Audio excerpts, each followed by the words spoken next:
Alléluia, gloire à Dieu. Ça me fait plaisir encore ce matin d'être avec vous pour vous annoncer la parole de Dieu.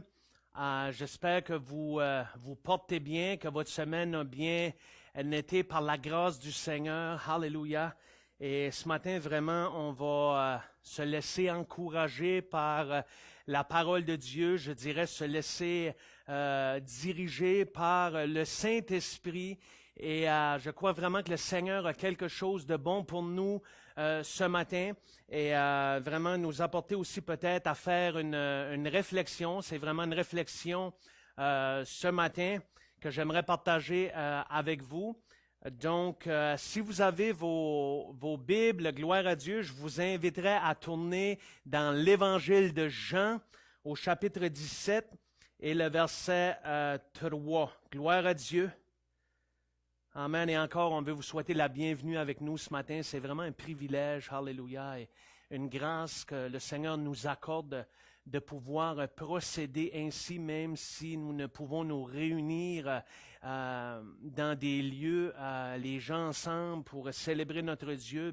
Merci Seigneur pour la technologie qu'il nous permet quand même ce matin pour être avec vous et vous avec moi, pour entendre la parole de Dieu vraiment et se placer devant notre Dieu, alléluia, sous la direction de son Esprit Saint.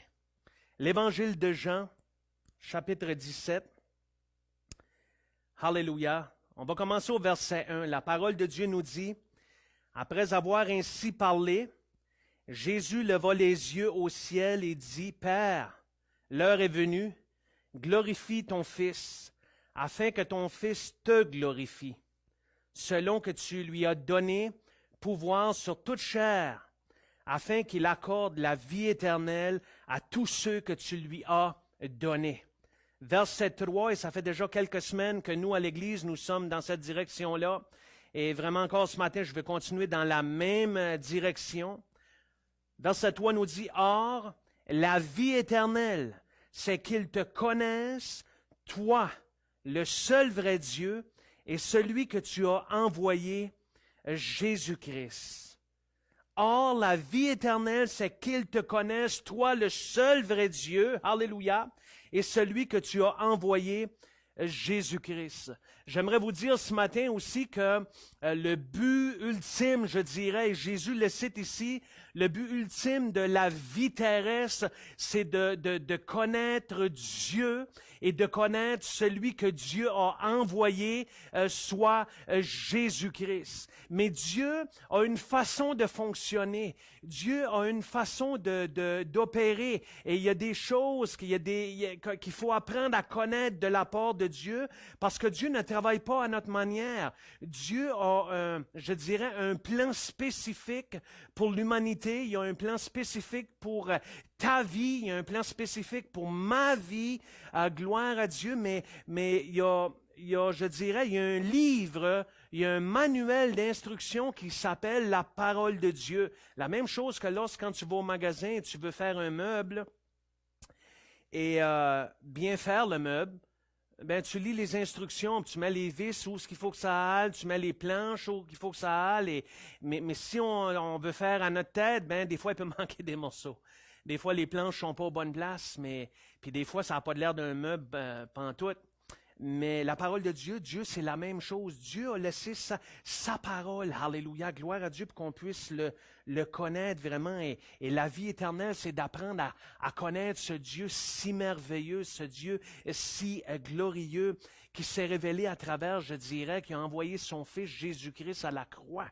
Gloire à Dieu et la personne de Jésus-Christ. Donc Dieu a une façon d'opérer, une façon de faire, et j'ai quelques versets, quelques passages ce matin que je vais utiliser comme tremplin, je dirais, pour nous diriger, alléluia, dans le message de la parole de Dieu, de qu'est-ce que Dieu a pour nous ce matin, pour son Église et pour tous ceux et celles qui entendent ce message, gloire à Dieu, je dirais même pour l'humanité toute entière, alléluia.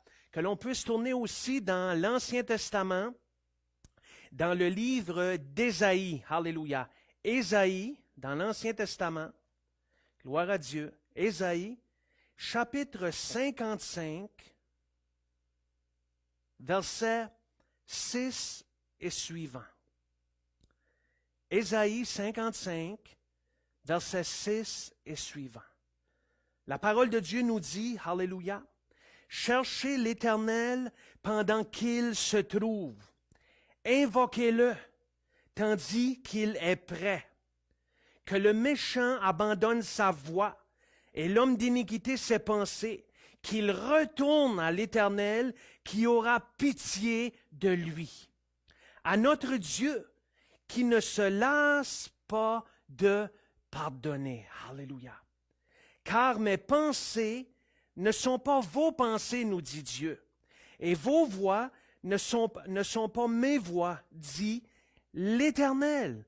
Autant les cieux sont élevés au-dessus de la terre, autant mes voix sont élevées au-dessus de vos voix, et mes pensées au-dessus de vos pensées. » Alors ici, on peut lire, on voit que Dieu ne pense pas de la même manière que nous. Dieu ne voit pas les choses de la même manière que nous. Dieu n'a pas la conception ou la même conception que nous. Dieu a la bonne manière de voir. Dieu a la bonne conception des choses parce que c'est lui qui a créé l'humanité. Parce que c'est lui qui t'a créé aussi.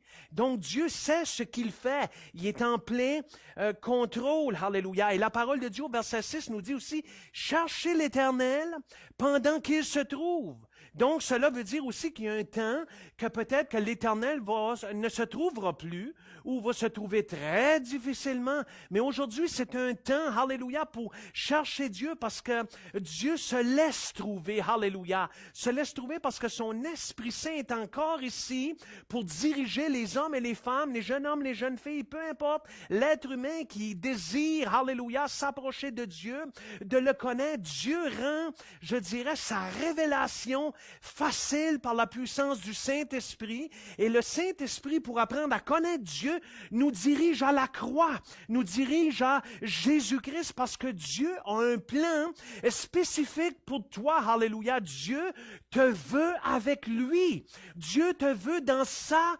présence. Alléluia. Mais Dieu a une façon de faire.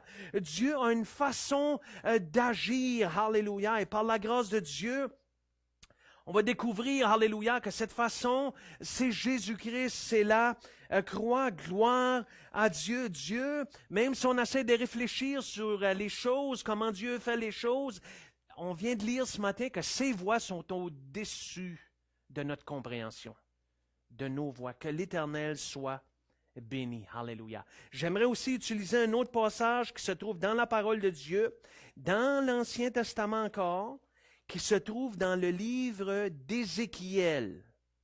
Ézéchiel, dans l'Ancien Testament, alléluia, Ézéchiel, chapitre 18, gloire à Dieu, et le verset 23. Ici, on voit je dirais, le cœur de Dieu. Or, la vie éternelle, c'est qu'il te connaisse, toi, le seul vrai Dieu, et celui que tu as envoyé, Jésus-Christ. On vient de lire dans l'Évangile de Jean, chapitre 17, verset 3, alléluia. On vient de lire que Dieu, ses voix, ses pensées sont au-dessus de nos voix, alléluia. Et Ézéchiel, ici, va exprimer, je dirais, ou Dieu va exprimer son cœur à Ézéchiel. Ézéchiel, chapitre 18, et le verset 23, qui dit, « Ce que je désire, est-ce que le méchant meure, dit le Seigneur l'Éternel, n'est-ce pas qu'il change de conduite et qu'il vive? » Alléluia. Donc, on voit ce matin que le Seigneur Dieu, l'Éternel, alléluia, des armées, ne désire pas que le méchant meure, mais il désire que le méchant, alléluia, change de voie, change de conduite et qu'il puisse vivre. Alléluia. Dieu est merveilleux. Le plan de Dieu, c'est pour donner la vie. Mais comme j'ai dit au début, Dieu a une façon de faire. Dieu a un plan spécifique. Alléluia. Et pour avoir cette vie-là, on ne peut pas faire ce que nous voulons, mais on doit comprendre et vouloir faire ce que lui, il veut. Et un dernier passage qui se trouve dans le Nouveau Testament, gloire à Dieu, le Nouveau Testament dans l'Évangile, amen, de Matthieu. Matthieu chapitre 9.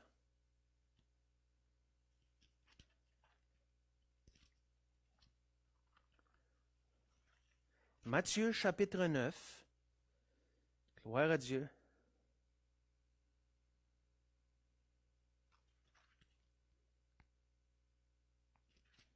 Alléluia. Matthieu chapitre 9 et le verset 9 et suivant. Ici, il y a un contexte lorsque Jésus va appeler Matthieu, mais il y a quelque chose vraiment qui est important que Jésus va dire. On va lire dans le texte. Au verset 9, on débute. De là, étant allé plus loin, Jésus vit un homme assis au lieu des péages et qui s'appelait Matthieu. Il lui dit, « Suis-moi. » Cet homme se leva et le suivit. Comme Jésus étant à table dans la maison, voici beaucoup de publicains et de gens de mauvaise vie vinrent se mettre à table avec lui, avec ses disciples. Les pharisiens virent cela. Les pharisiens, c'est ceux et celles qui, je dirais, qui étudiaient la loi, qui connaissaient la loi, qui étaient une coche ou une classe au-dessus de tous les gens de mauvaise vie, les publicains que Jésus était assis avec. Les pharisiens étaient ceux et celles qui regardaient la chose de loin et même qui pouvaient juger ce que Jésus faisait. Donc ici on voit, les pharisiens virent cela et lui dirent à ses disciples, « Pourquoi votre maître mange-t-il avec des publicains et les gens de mauvaise vie? » J'aimerais dire que merci Seigneur que Jésus mange avec les gens de mauvaise vie. Parce que s'il n'aurait pas mangé avec moi un jour, je ne pourrais pas être sauvé. Parce que j'étais quelqu'un de mauvaise vie. Peut-être comme toi ce matin. Sache que Jésus veut manger avec toi. Et que Jésus vient vers celui ou celle qui a une mauvaise vie. Jésus vient vers celui ou celle qui a besoin de lui, qui crie à lui, que l'Éternel, Alléluia, que Jésus soit béni. Gloire à Dieu, Alléluia. Et au verset 12, on continue. Ce que Jésus ayant entendu, il dit, ce ne sont pas ceux qui se portent bien qui ont besoin de médecins, mais les malades. Et regardez ici ce que Jésus va dire. Allez et apprenez ce que signifie « Je prends plaisir à la miséricorde et non au sacrifice. Car je ne suis pas venu appeler les justes ou des justes, mais des pécheurs. » Alléluia. Jésus se tourne vers les pharisiens et va dire « Allez et apprenez. Allez et apprenez ce que signifie « Je prends plaisir à la miséricorde. » Frères et sœurs bien-aimés, chers amis, toi qui écoutes ce message ce matin, Dieu est un Dieu de miséricorde. Dieu veut nous faire miséricorde. Dieu veut te faire miséricorde. Dieu veut se révéler à toi, alléluia, veut se révéler même, je dirais, à son Église. Mais Dieu, ses voies sont au-dessus de nos voies et il y a une façon de fonctionner. Alléluia, une façon de faire et c'est ce qu'on va voir un peu ce matin. Gloire à Dieu. Le titre du message ce matin que j'aimerais vous proposer, c'est « La bonne chose à faire ». La bonne chose à faire. Gloire à Dieu. Je dirais l'unique chose à faire. Alléluia. Que Dieu soit béni. Alléluia. J'aimerais qu'on puisse prier ce matin. Gloire à Dieu. Afin que l'Esprit de Dieu puisse nous conduire, puisse nous ouvrir notre esprit, qu'il puisse parler à nos cœurs. Alléluia. Qu'on puisse ouvrir notre cœur ce matin. Alléluia. Seigneur notre Dieu, Papa, nous te bénissons pour qui tu es. Nous te louons, Éternel. Merci, Seigneur, pour ce temps béni, alléluia, que nous avons ce matin ensemble. Seigneur, merci de ce privilège pour apporter ta parole. Merci, Seigneur, je suis tellement reconnaissant et je reconnais que si je me tiens debout ce matin, c'est à cause de toi, à cause de ta grâce, à cause de ta miséricorde. Seigneur, je te prie ce matin d'être un instrument utile entre tes mains, avec mes forces, avec mes faiblesses. Seigneur, je te prie pour chaque personne, chaque auditeur, chaque personne, oui, qui sont là, qui écoutent, Seigneur notre Dieu. Autant de ton peuple, Seigneur, que peu importe, Éternel, alléluia. Que ce soit la première fois, Seigneur, qu'on écoute. Seigneur, que ton Esprit Saint puisse parler à chacun de nos cœurs ce matin. Le désir de mon cœur, c'est que Jésus-Christ puisse être glorifié. C'est que Jésus-Christ puisse être élevé. Dieu, c'est que tu puisses nous enseigner un peu de toi-même, te révéler un peu une partie de toi-même. Seigneur, donne-nous des cœurs réceptifs ce matin. Seigneur, alléluia, à nous soumettre à ta pensée, nous soumettre à ta volonté, à ta parole, à en retirer instruction ce matin. Alléluia. Seigneur notre Dieu, je te prie de rendre ta parole vivante dans nos cœurs par la puissance de ton esprit. Je te prie de bénir chacun et chacune ce matin qui écoute, Éternel, alléluia, et que nos cœurs puissent être vivement fortifiés, vivement, alléluia, encouragés, et que nos cœurs, Seigneur notre Dieu, puissent être vivement, je dirais, challengés, être mis au défi aussi à comprendre ce que l'Esprit dit à l'Église, ce que l'Esprit dit à l'humanité aussi, notre Dieu, ce que tu veux nous enseigner, Seigneur. Non pas parce que c'est moi qui l'amène ou qui que ce soit, mais que c'est ta parole éternelle, que ce soit ton Saint-Esprit qui puisse parler à chacun de nos cœurs et que Jésus-Christ puisse être élevé au milieu de nous ce matin et glorifié. Au nom de Jésus pour ta gloire. Amen. Amen. Alléluia. Gloire à Dieu. Que l'Éternel soit béni. Alléluia. Amen. Cette semaine, il est évident que oui, je suis un serviteur, je suis pasteur, gloire à Dieu, j'œuvre dans l'Église de Jésus-Christ, mais aussi j'ai un emploi que j'ai encore par la grâce de Dieu. Je travaille aussi à la semaine longue, alléluia, pour une merveilleuse compagnie que j'aime bien. Alléluia, qui me permet encore de travailler et j'ai affaire des fois à rencontrer peut-être des personnes ou dans le cadre du travail. Mais cette semaine, j'ai entendu quelqu'un dire une phrase et cette phrase est ainsi, Dieu devrait, par rapport à qu'est-ce qu'on vit, par rapport à qu'est-ce qui se passe par la pandémie, je dirais mondiale et tout cet événement-là. Et cette personne-là, la discussion était entre eux que Dieu devrait arrêter cela. Dieu devrait tout de suite, s'il nous aime, arrêter cela, empêcher tout cela. Les gens meurent et il y a un paquet de choses qui se passent. Et il y en a certains que j'ai entendu dire aussi qui ont dit, en plus de ça, il pourrait, parce qu'il est Dieu, il peut tout faire. Dieu pourrait arrêter cela ou il pourrait le faire.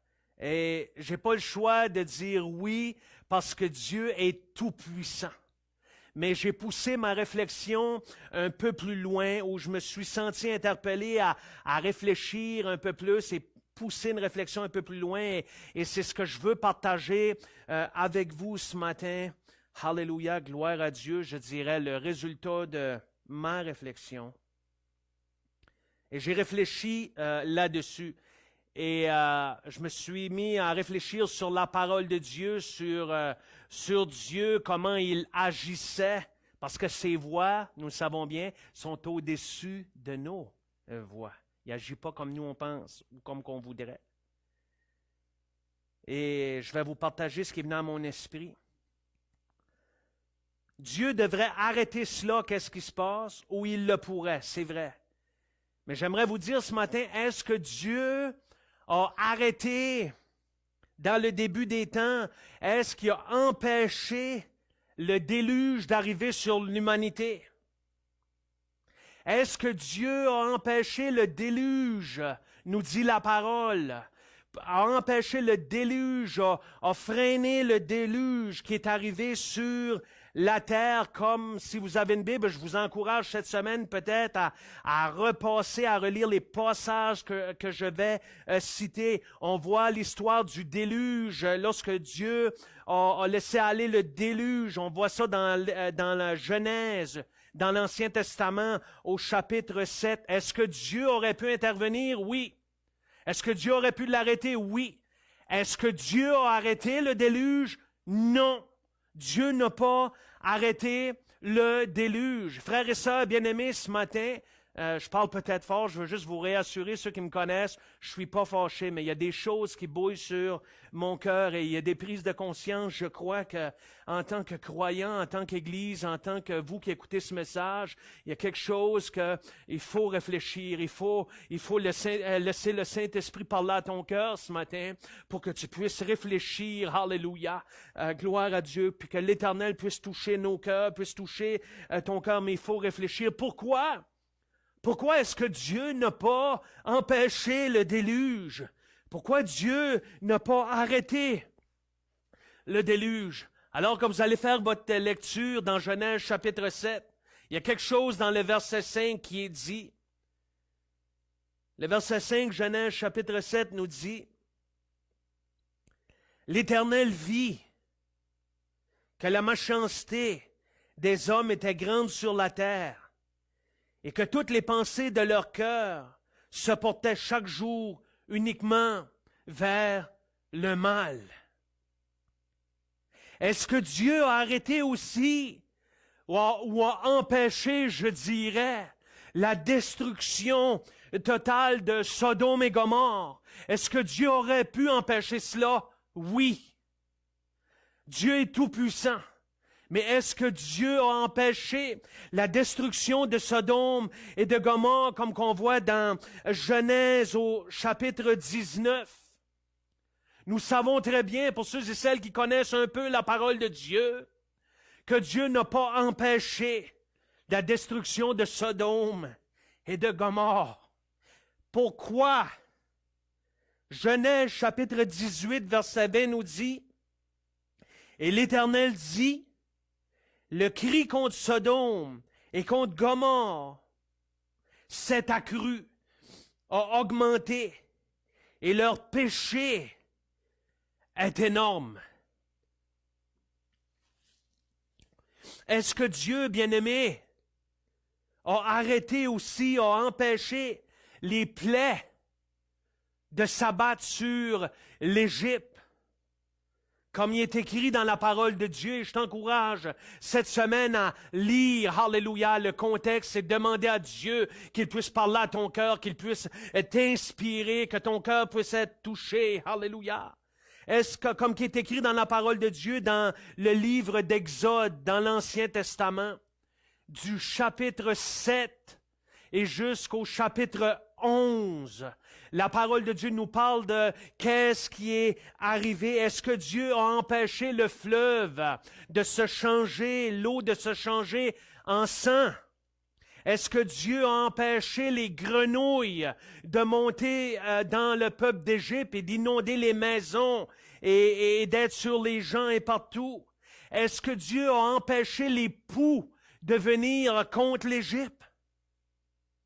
Est-ce que Dieu a empêché les mouches venimeuses qui piquaient les gens, qui créaient de la fièvre et toutes sortes de choses? Est-ce que Dieu a empêché cela? Est-ce que Dieu a empêché à un moment donné, lorsque beaucoup de bétail est mort, tout le bétail d'Égypte est mort, est-ce que Dieu a empêché cela?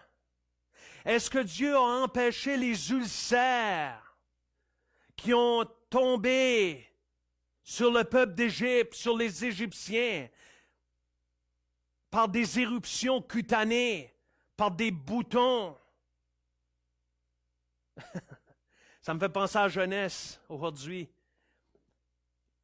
On panique parce qu'on a 2-3 boutons dans le visage. Lisez Exode. Les gens étaient couverts d'ulcères et de boutons. Leur peau était affectée.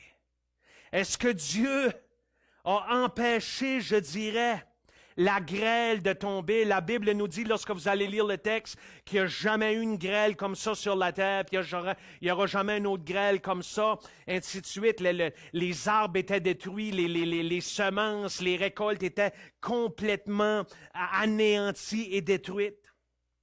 Est-ce que Dieu a arrêté les sauterelles de s'abattre sur l'Égypte?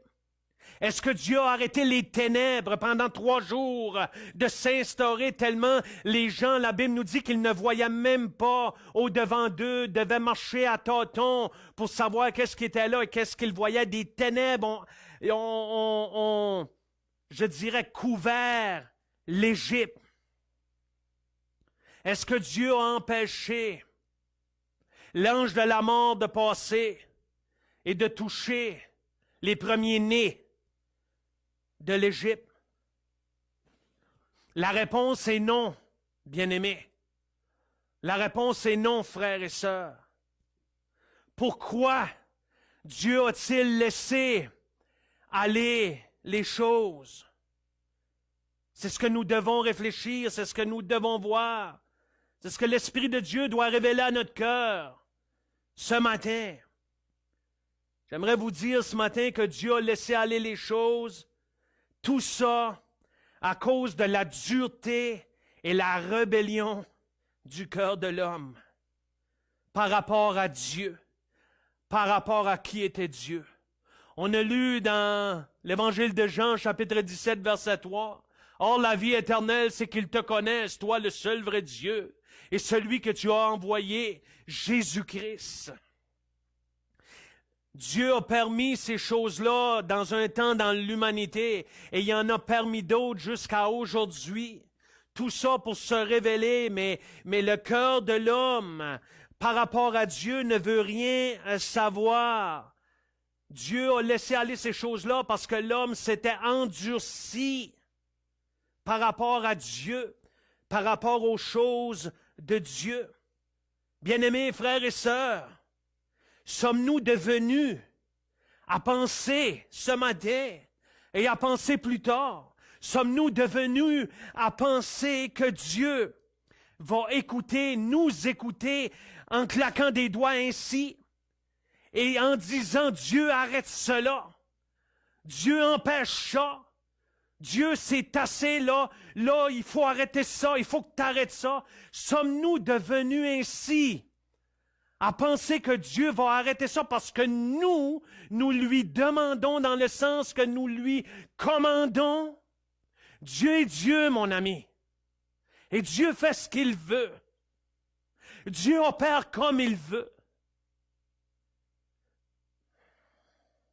Ses voix ne sont pas mes voix. Ses voix sont élevées au-dessus de nos voix. Écoute-moi bien ce matin. C'est pas à Dieu à changer sa façon d'agir ou de faire. C'est à toi et c'est à moi à changer notre façon de faire, à changer notre façon de vivre, à entendre, alléluia, comme on a lu ce matin, cherchez Dieu pendant qu'il se trouve. Il se trouve encore ce matin. Il veut se révéler ce matin, alléluia. Il veut te consoler, il veut te fortifier, il veut te sauver. Il veut se révéler à toi. Toi ce matin qui écoutes, que tu sois dans l'Église ou la soi-disant Église de Jésus, ou que tu ne connaisses pas le Seigneur Jésus-Christ, que tu ne connaisses pas Dieu, Dieu veut se révéler à ton cœur ce matin. Peu importe qui tu es, d'où tu viens, Dieu a une façon de faire, mes bien-aimés. La parole de Dieu est claire et Dieu nous parle. Dieu nous parle tout de suite et j'aimerais vous dire qu'après la COVID-19, il n'y aura plus rien. Mais lisez l'Évangile de Matthieu au chapitre 24. Il y a encore des choses à venir. Il y a des choses qui vont venir. Pourquoi? Parce que Dieu désire communiquer avec nous. Dieu désire révéler son Fils Jésus-Christ. Et Dieu va faire ce qu'il a à faire pour que l'on puisse se tourner vers lui, mes bien-aimés. Autant son Église que les gens à le connaître, à devenir, et ceux qui ne le connaissent pas et qui vont le devenir. Alléluia. Dieu a laissé aller ces choses-là à cause de la dureté et la rébellion du cœur. Le cœur de l'homme, mes bien-aimés, n'a pas changé. C'était 1000 ans passés là et plus, beaucoup plus. Le cœur de l'homme, la Bible nous dit que le cœur de l'homme est tortueux par-dessus tout. Qui peut le connaître? Le cœur de l'homme aujourd'hui est encore la même chose. Comme j'ai dit, est-ce qu'on est venu à penser qu'on va claquer des doigts, puis Dieu va intervenir, puis il va tout arrêter, puis tout va être beau, puis tout va être comme avant, puis même meilleur? Écoute bien ceci. Est-ce que nous pensons que Dieu va intervenir ainsi alors que nous l'avons sorti des écoles? Alors que nous ne voulons plus de lui dans les écoles? Alors que nous l'avons sorti des gouvernements? Alors que nous l'avons sorti de nos propres vies? Alors que nous restreignons de plus en plus toute croyance en Dieu et en Jésus-Christ? Est-ce que nous croyons, en tant qu'individus, honnêtement, vous et moi, qu'on va claquer des doigts ainsi et Dieu va nous obéir alors que nous le sortons de nos propres vies, alors que nous n'avons aucun égard à lui.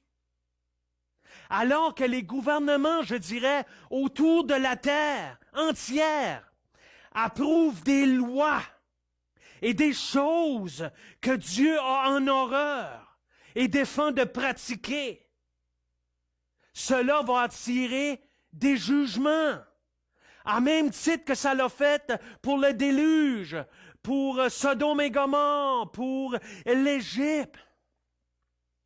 Est-ce que nous pensons, est-ce que nous sommes venus à penser que Dieu va arrêter toutes ces choses-là juste parce que nous le disons, parce que c'est nous? Alors que tout ce que l'humanité, je dirais, parce que je m'inclus, quand je dis tout, je m'inclus avec tout le monde. Parce que mon cœur est tortueux par-dessus tout. Moi aussi, j'ai besoin que le Saint-Esprit vienne le transformer à chaque seconde de ma vie. J'ai besoin de la grâce et la miséricorde de Dieu sur ma vie à chaque instant de ma vie. Église de Jésus-Christ. L'humanité, il n'y en a pas un qui est mieux que l'autre devant Dieu. Nous avons tous besoin de Dieu. Nous avons tous besoin de son Esprit Saint. Nous avons tous besoin d'apprendre à le connaître et de connaître Jésus-Christ. Alléluia. Je dirais même aussi, en pensant qu'en claquant des doigts ainsi, bien-aimés, frères et sœurs, que Dieu va tout anéantir et dire, OK, tout est beau. Quand je lis la parole de Dieu, ce n'est pas ce que je vois. Mais je vois comment Dieu arrête les choses, par contre. Est-ce qu'on pense alors que je dirais même que l'Église, ou la soi-disant Église de Jésus-Christ, fait ce qu'elle veut et non ce que Dieu veut? Je veux juste être honnête avec toi ce matin, avec moi, par rapport à Dieu, par rapport à lorsque je suis seul avec Dieu, que son Esprit Saint me pousse à genoux et encore à me repentir et encore à implorer la grâce et la miséricorde de Dieu sur ma vie. Parce que je suis un homme aux lèvres impures.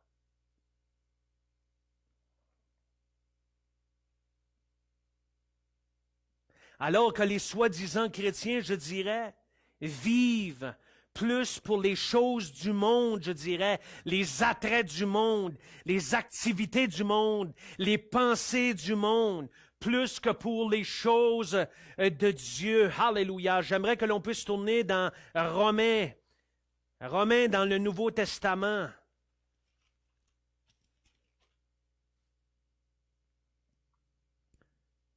Romains dans le Nouveau Testament, Romains chapitre 12, alors que Romains chapitre 12 nous donne des instructions, Paul aux Romains dit ici, et je crois même avec un cœur brisé, avec tout ce qu'il avait, sa passion pour Jésus-Christ, pour les choses de Dieu, exhortait l'Église, alléluia, et a dit, je vous exhorte donc, frères, par les compassions de Dieu, à offrir vos corps comme un sacrifice vivant, saint, agréable à Dieu, ce qui sera de votre part un culte raisonnable. Regardez le verset 2, il dit « Ne vous conformez pas au siècle présent, ne vous conformez pas au monde présent, ne vous conformez pas à la façon de faire du monde, à la façon de réfléchir, ne cherchez pas votre espérance dans les choses du monde, n'agissez pas comme eux. » Il dit « Mais soyez transformés par le renouvellement de votre intelligence. » Que votre intelligence soit changée, soit renouvelée. Alléluia. Comment est-ce que notre intelligence est renouvelée, elle est changée? C'est par l'étude de la parole de Dieu, lorsqu'on laisse le Saint-Esprit venir nous visiter, lorsque nous devenons enfants de Dieu. Alléluia. Lorsque nous marchons dans la vérité que le Seigneur nous donne, sa parole. Lorsque nous marchons selon l'Esprit, nous dit la parole. Alléluia. Et que nous n'accomplissons pas pas les œuvres de la chair. Gloire à Dieu. Dieu transforme notre pensée, transforme notre intelligence, il transforme notre cœur. Pourquoi? Afin que vous discerniez quelle est la volonté de Dieu. Alléluia. Ce qui est bon, agréable et parfait. Bien-aimés, Église de Jésus-Christ, comment est-ce que notre intelligence, que nos pensées peuvent être transformées? Comment pouvons-nous discerner la volonté de Dieu dans ces moments difficiles, je dirais, si nous fonctionnons, si l'Église fonctionne à la manière ou selon l'esprit de ce monde et ne se préoccupe pas des choses de Dieu, autant comme dans l'Ancien Testament.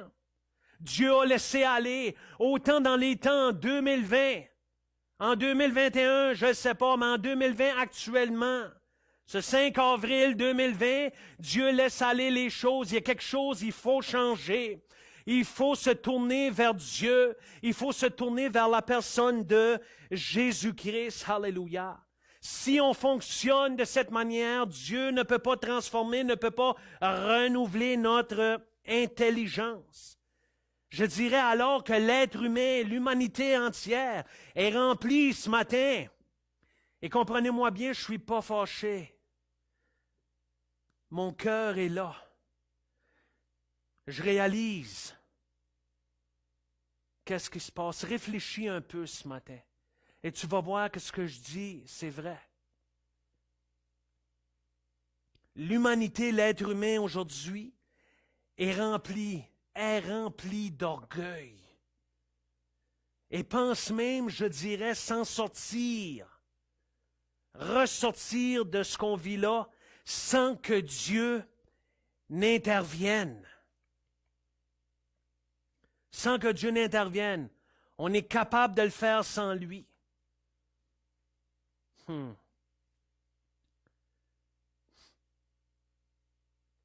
Alors ce matin, qu'est-ce qui se passe? Qu'est-ce qui se passe? Je vais vous dire ce matin qu'est-ce qui se passe. J'aimerais te dire ce matin que Dieu, son cœur, il ne désire pas cela. Dieu ne veut pas cela. Dieu ne veut pas qu'est-ce qui se passe ce matin. J'aimerais dire parce que Dieu est bon. Dieu est miséricordieux.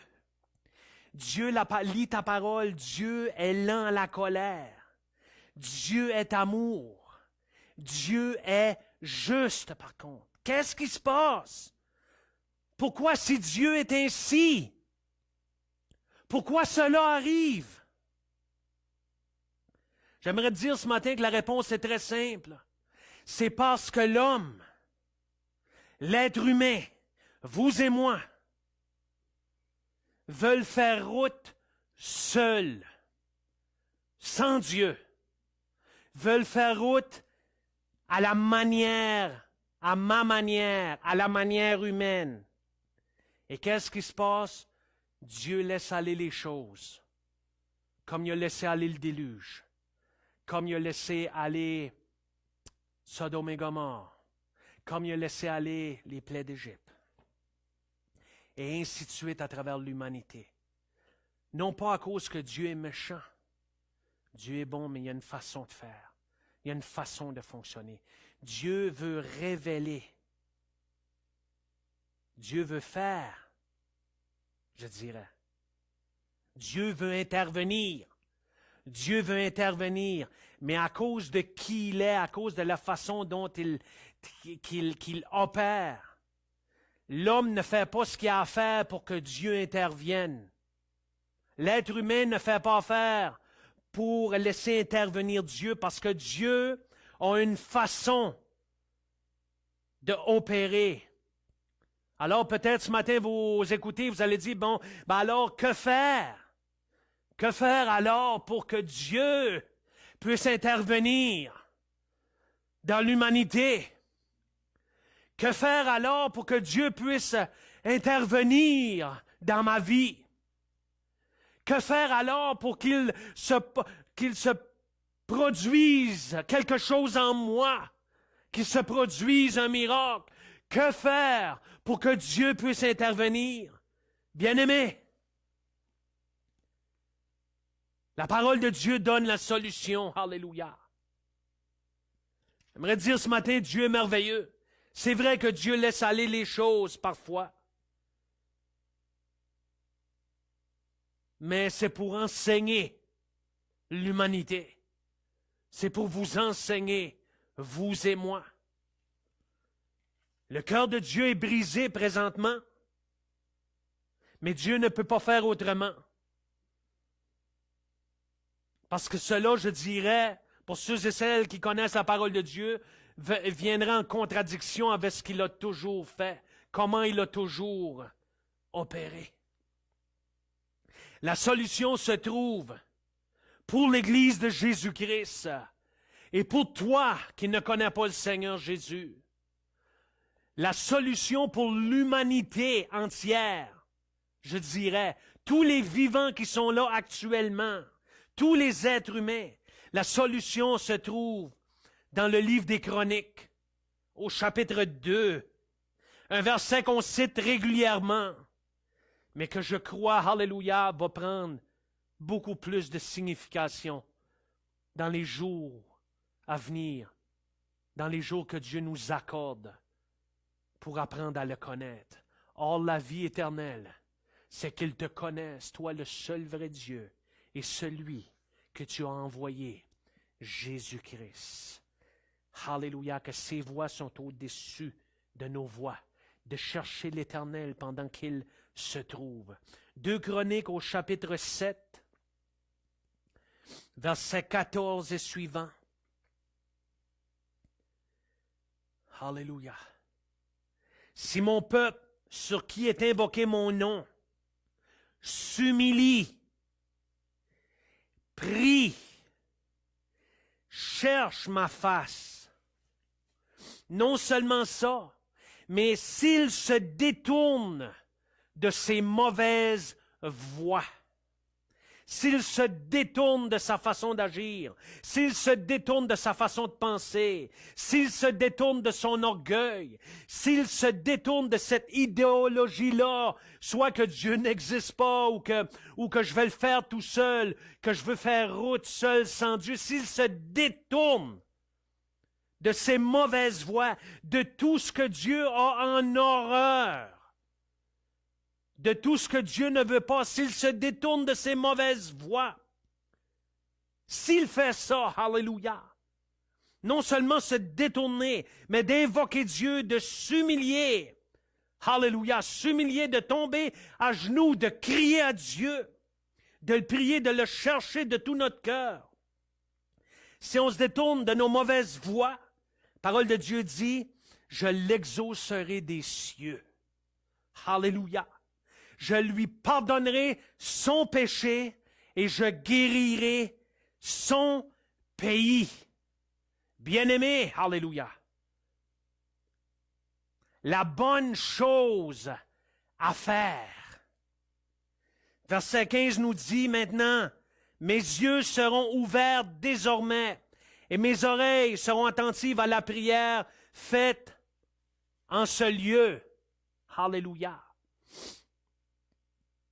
La bonne chose à faire. Frères et sœurs bien-aimés, je termine en disant, c'est un temps pour crier à Dieu. C'est un temps pour chercher Dieu. C'est un temps pour demander sa miséricorde sur nous, de nous humilier, de nous soumettre à lui, de nous soumettre à sa parole. C'est un temps bien-aimé ce matin. Aujourd'hui, la Bible nous dit qu'aujourd'hui est le jour du salut. C'est un temps aujourd'hui de crier à Dieu pour être sauvé. C'est un temps pour demander pardon pour nos péchés. C'est un temps pour reconnaître que Jésus-Christ est le Fils de Dieu, qui est mort sur une croix pour tes péchés, pour mes péchés, qui est ressuscité. C'est un temps pour nous repentir, je dirais, et nous convertir à Jésus-Christ. C'est un temps pour crier à Dieu miséricorde sur nous. Miséricorde, Seigneur. Je ne sais pas, il y en a certains qui regardent Internet, mais dans différents pays, il y a des villages au complet, il y a des villes au complet qui sont à genoux présentement et qui demandent la miséricorde de Dieu. Alléluia! Dieu dit dans sa parole, lorsque nous allons faire ça, Dieu va répondre. La bonne chose à faire, mon ami, ce matin, bien-aimé, c'est de crier à Dieu de tout ton cœur, de lui implorer sa miséricorde, qu'il puisse sauver ton âme. Alléluia! Que le Saint-Esprit puisse nous visiter, que l'Esprit Saint puisse te visiter ce matin. Que ton cœur, alléluia, puisse entendre la voix de l'Esprit qui veut t'attirer près de Dieu et de connaître Dieu et sauver ton âme, je dirais, de ce qui s'en vient, sauver ton âme même, les flammes de l'enfer, la parole de Dieu nous déclare, être séparé de Dieu pour l'éternité. C'est un temps, bien-aimé, ce matin, de prendre ce que Dieu déclare dans sa parole au sérieux. Au sérieux, Église de Jésus-Christ. Plus que jamais auparavant, tu dois tomber sur tes genoux et chercher le Seigneur de tout notre cœur, de tout ton cœur. Et toi qui ne connais pas la même chose, une seule chose, la bonne chose à faire. La bonne chose à faire ce matin, c'est ça, c'est implorer Dieu pour sa miséricorde, pour qu'il puisse pardonner ceux et celles qui n'ont jamais venu, qui n'ont jamais connu ou qui ne connaissent pas le Seigneur Jésus-Christ. La parole de Dieu dit, alléluia, si tu confesses le Seigneur Jésus-Christ, qu'il est le Fils de Dieu, qui est mort pour tes péchés, qui est ressuscité, alléluia, qui est assis à la droite de Dieu, gloire à Dieu, la Bible dit, alléluia, que tu vas avoir la vie éternelle. Mais confesser, ce n'est pas juste de dire de la parole. Alléluia. Une vraie confession vient du cœur. Comment en venir à cette confession-là? C'est de demander à Dieu, alléluia. La parole de Dieu dit que c'est lui, c'est par sa puissance qu'on est de nouveau. C'est ça, par sa puissance, par sa volonté à lui, qu'on est de nouveau. On voit ça dans l'Évangile de Jean. C'est par, je vais le lire, alléluia.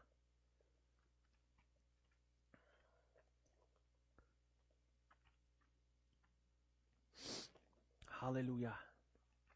Or, la vie éternelle, c'est qu'ils te connaissent, toi, le seul vrai Dieu, et celui que tu as envoyé, Jésus-Christ.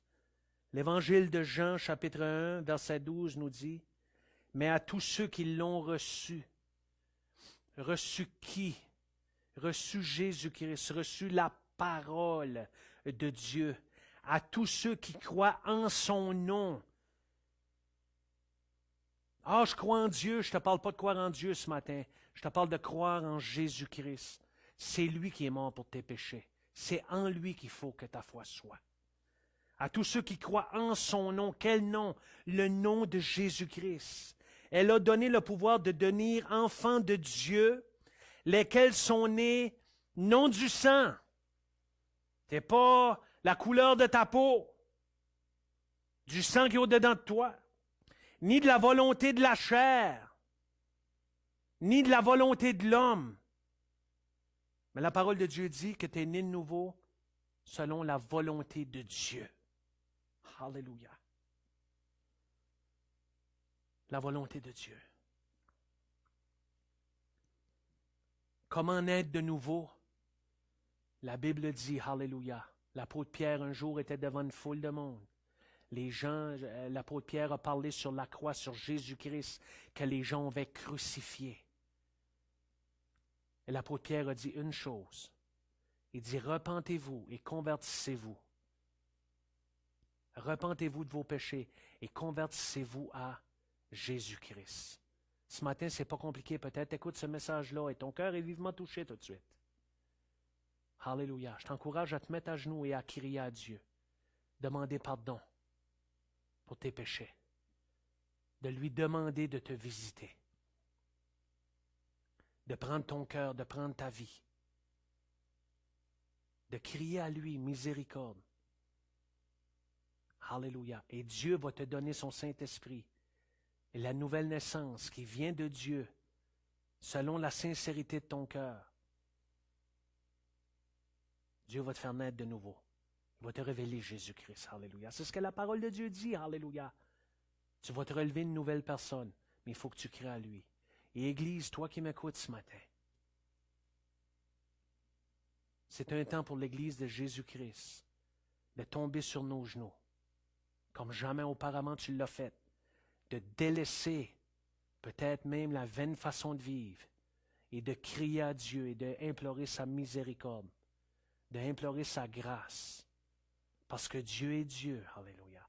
Et c'est ce que tu as de besoin, c'est ce que j'ai de besoin, c'est ce que l'humanité a de besoin, la miséricorde de Dieu et la grâce de Dieu, alléluia, afin que le Seigneur puisse rétablir les choses. Ça, c'est la façon de Dieu, c'est la façon biblique comment Dieu opère pour rétablir une nation. Alléluia, un pays. C'est la façon de Dieu pour comment rétablir, je dirais, un monde. Gloire à Dieu, que Dieu soit béni ce matin.